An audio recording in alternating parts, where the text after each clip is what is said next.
So just as the title of this video states, it's probably no secret to many of you, but everything is changing. So if you're, between the ages of 20 to 30 years old, you probably have lived within this generation to understand that the tempo of the world has definitely changed in a very different direction that I don't think we've ever seen throughout any period of history or time.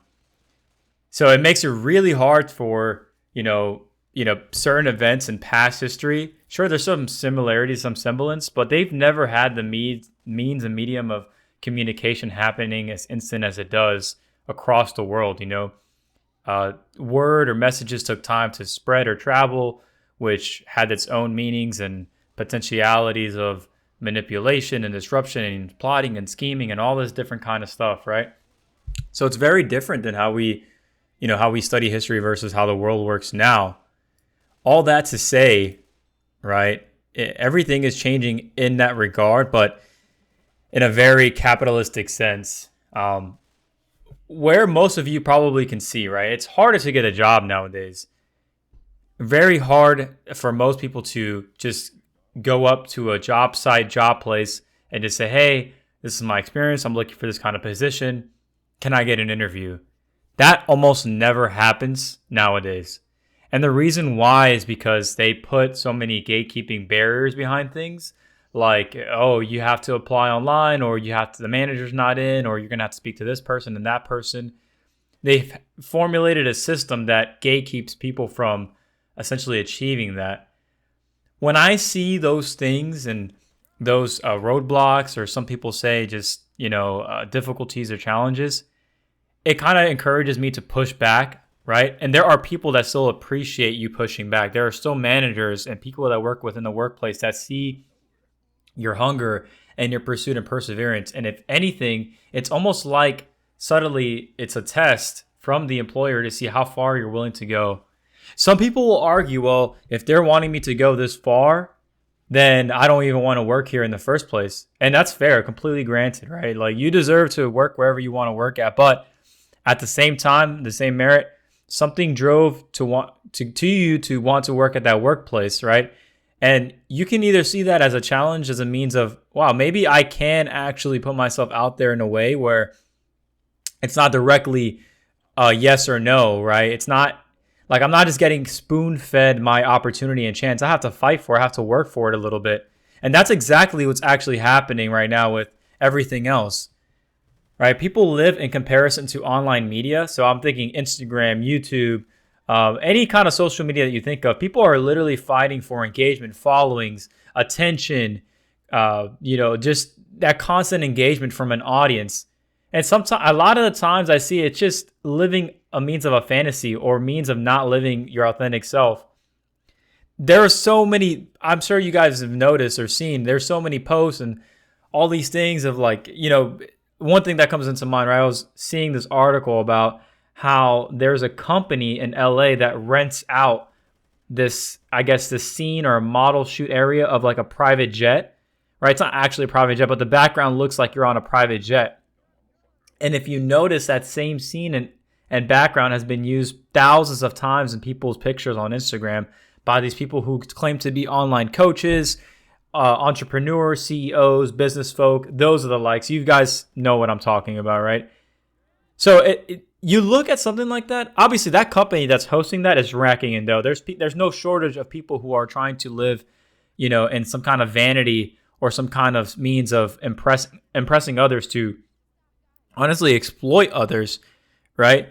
So it's like the tool of social media and these things can provide you with the means and outcome to live a certain kind of life, but at the same time, people are abusing it. And the reason why people abuse it is because there are people that will succumb to that following because they think that those things will grant them the satisfaction, right? And I'm not here to tell you like what is going to bring you happiness or whatnot. That's completely subjective. But I can say this. As I get older and I realize, what really matters, what truly separates you from being happy and unhappy, or myself in that matter, what brings me happiness versus unhappiness is peace. And if you're having a whole bunch of financial troubles and situations and that's not bringing you peace, of course you're going to be in despair, right? But once those needs are met and you have everything else, what do you really need? Do you really need a fast car that depreciates as soon as you take it off the lot and you keep driving it and it undergoes its value, right? Or do you want something like a stable home, some kind of assets, things that appreciate over time? And that's the key word, right? You want things or want to do things that appreciate value over time. So, in the means of living in an online space, it's not always going to be trying to rack up the most engagement or following. Sometimes it's better to have a smaller following of an audience that you can relate to, you could talk to, and actually build a means of coming togetherness in the community, right? And yeah, sure, I don't think anybody has an issue with a creator or somebody, making a means of a living. But to be honest, I've always thought that if I was going to do YouTube or any kind of media, I wasn't going to want to, I always had this man, I want to do YouTube, but I know that after a while I would have to do that. Like that thing where, hey guys, here's a sponsor from NordVPN. Hey guys, Raid Shadow Legends, freaking home security, anything that you guys have seen, right? Like, I just hate that part of YouTube. And it's such a means of I get it. It's not selling out, but it is in a sense. And I just don't like that feeling. I don't like that, I have to undermine myself to almost like the slavery of this sponsorship of a product that, I'm going to be honest, it doesn't even seem like they even utilize or have much of a passion for themselves, which I think that's the core of it, right? But people living in social media and online media has definitely changed the means of the way that, we interact socially and we interact amongst each other, right? People's Instagram following and that ratio matters. How you present yourself online is more of an importance for many people. Not everybody, but just in general. And a lot of you guys and a lot of people in general, they choose to just opt out of that. And I completely understand. It's such a weird way to inherently determine someone's value, right?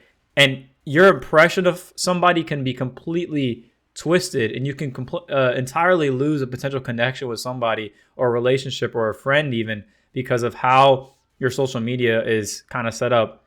I'd argue there is some kind of social, I don't know, efficiency or deficiency if you're just act like a weirdo online, right? I think nobody can really argue that point.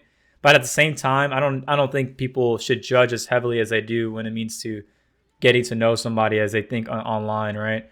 And that's just something that I've noticed in that way. So I wouldn't say you have to have some kind of social media following, but have somewhere where people can at least reach you and have a general understanding of who you are, what you do, what your interests are. You don't have to update it all the time or anything like that or keep up. It's just somewhere where somebody can reach you in the means of, maybe, they're reaching out to you for a collaboration, a project. Maybe they really like what you're interested in.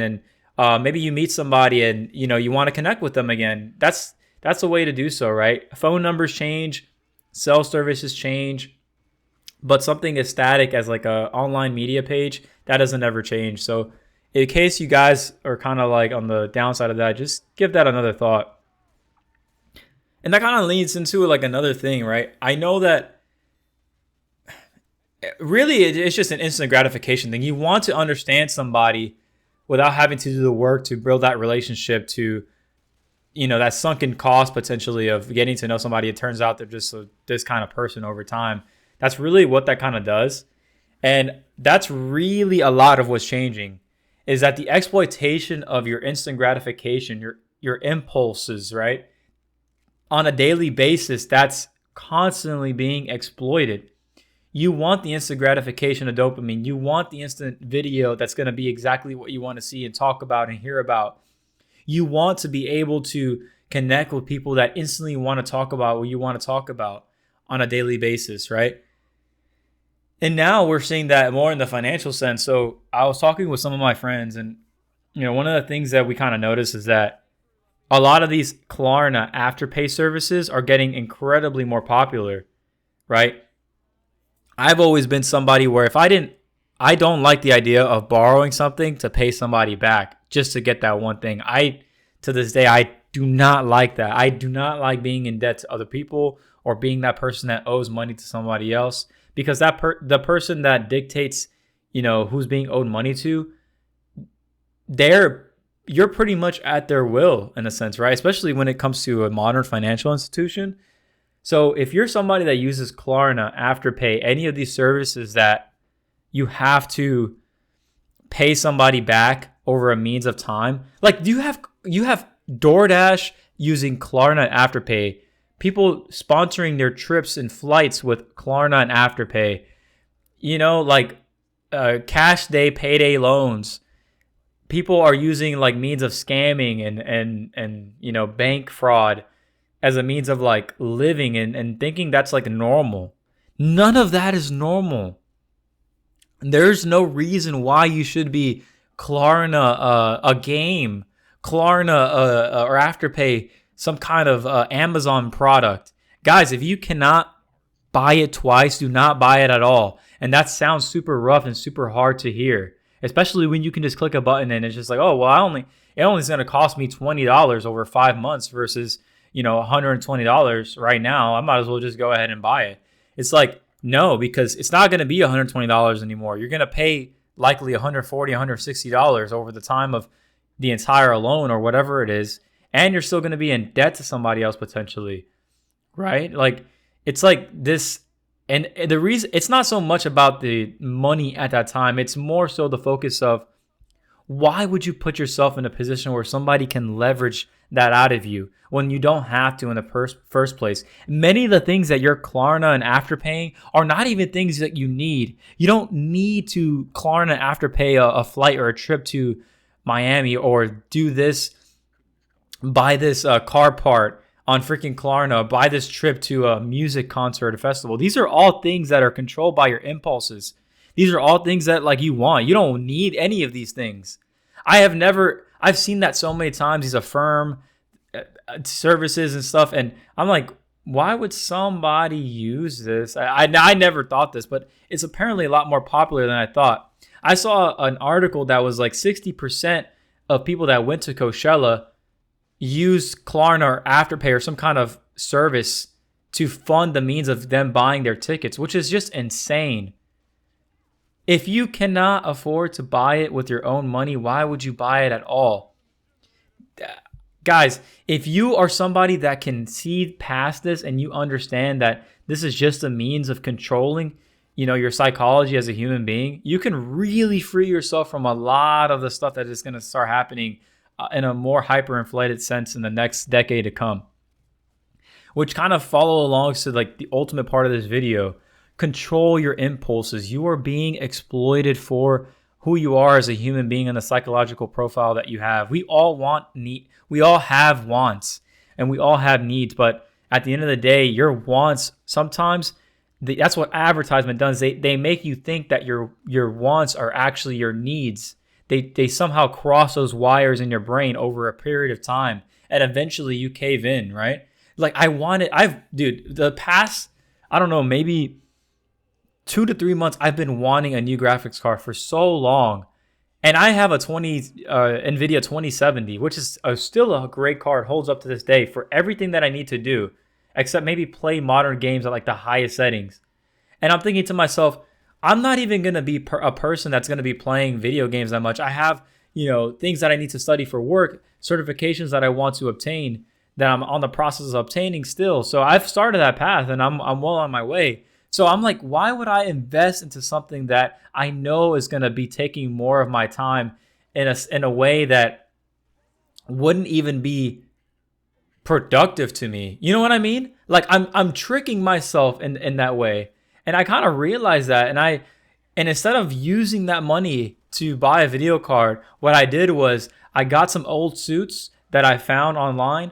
I ended up going to a tailor, and for like maybe half the money that I was actually going to go use and invest, I got all these suits tailored so that when I go to work, when I go to more networking events, when I go to these positions or events or conferences, whatever have you be, I look my sharpest and I look my best and I have clothes that fit me well. Why? Because that's the impression that matters, because the opportunity of meeting people that can quadruple your opportunity, which, means, at the end of the day, more money, more potential happiness of employment or more positions of business where you can leverage that, or just friends in general, right? Like, yeah, who knows? You can meet a girl, or you can meet, a homie, right, at one of these events. You guys both already a business professional or in some kind of capacity, right? Let's say some of you guys aren't even at that point. Let's say some of you guys are still, at entry level. Maybe you're working more of a warehouse job. You got to realize that if you want to be in a position where you want to make more money, whatever it be, there's conferences, there's events, social networking events or networking events in general that, they have meetups, they have these things. You will never, trust me, it's way better to be overly dressed than underdressed at these events. I've seen it time and time again, right? The people that most people flock to and want to talk to are the people that are typically the most or best dressed in that sense. And I'm not saying you have to dapper down and, go all crazy, right, when it comes to dressing up or anything of that nature, but have some means of presenting yourself in the best way possible, because once you do that, opportunities will open up to you, right? It's like that saying, opportunity plus preparation plus luck is the actual success. If you prepare to be in a position to where that opportunity comes across and have a little bit of luck and keep repeating that over and over, it's gonna be a means of just that, right? And when I say formula, I don't want you guys to follow this exact formula, but everything is interchangeable. Everything is like, it always depends, right? So always remember that. Like, if I say something, it's not because my word is law and just do this exactly this way because this is exactly the way it's going to work. It's like, no, this is something I found to work for me, and it's something that I struggled with, and I know that somebody else is struggling with and can benefit from. If it means modifying some of the things that are happening because every situation and everybody's life is different in that way, then of course, right? Like, I'm also like, it's dynamic, right? It's not static.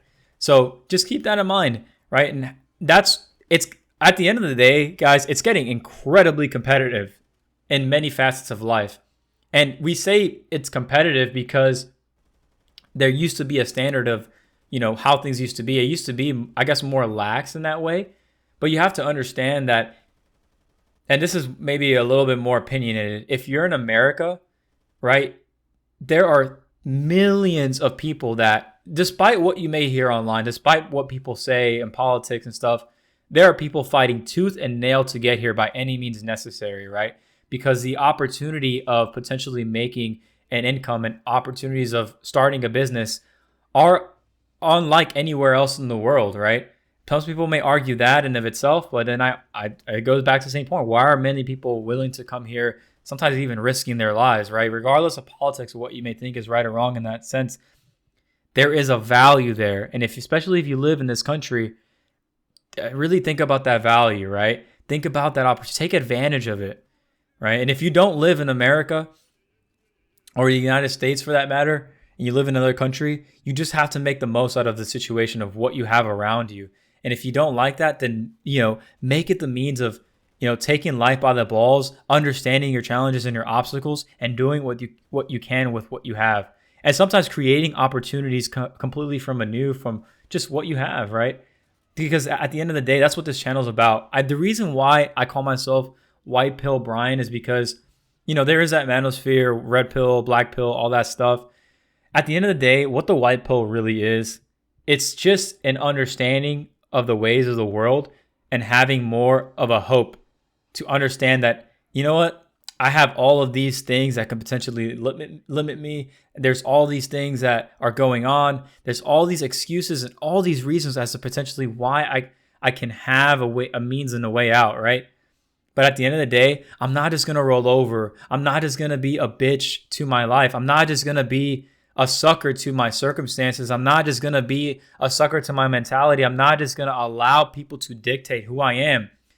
Why are you going to allow somebody else to tell you who you're going to be and what you can do? There's no such thing as a static personality. If you think that you're always going to be this introverted, shy person or this person that always does things this way, I'm here to tell you that in my 28 years of life, I have changed personalities probably 3 or 4 times, right? And not in some dramatic way, but small changes over time, right? Because your environment dictates a lot of times your personality. And sometimes even the way that you think about yourself dictates that as well. So if you always think of yourself as somebody who's shy and introverted, and people tell you that, stop thinking that way or get around from those people, because they're just going to enable this constant programming to you. Especially, I know a lot of people that are introverted and shy. You yearn to be around people. Guys, I'm still an introverted person, but I stopped telling myself that introverted means shy. I just understand that I like to do things that require less interactions with other people. I like to do more individualistic activities. So that doesn't mean I like to do things with people or hang out every once in a while, or even come up and meet new people. That I just do that less, right? There are a lot of people that, don't think that way, and guys in particular. But guys, just understand your personality is always changing. You can always change who you are. This is not like a one and go type of thing. So I'm going to end the video there. Guys, if you liked the video, like it if you liked it. Don't if you don't. This is White Bill Brian signing off, and I will see you guys in the next video. Peace.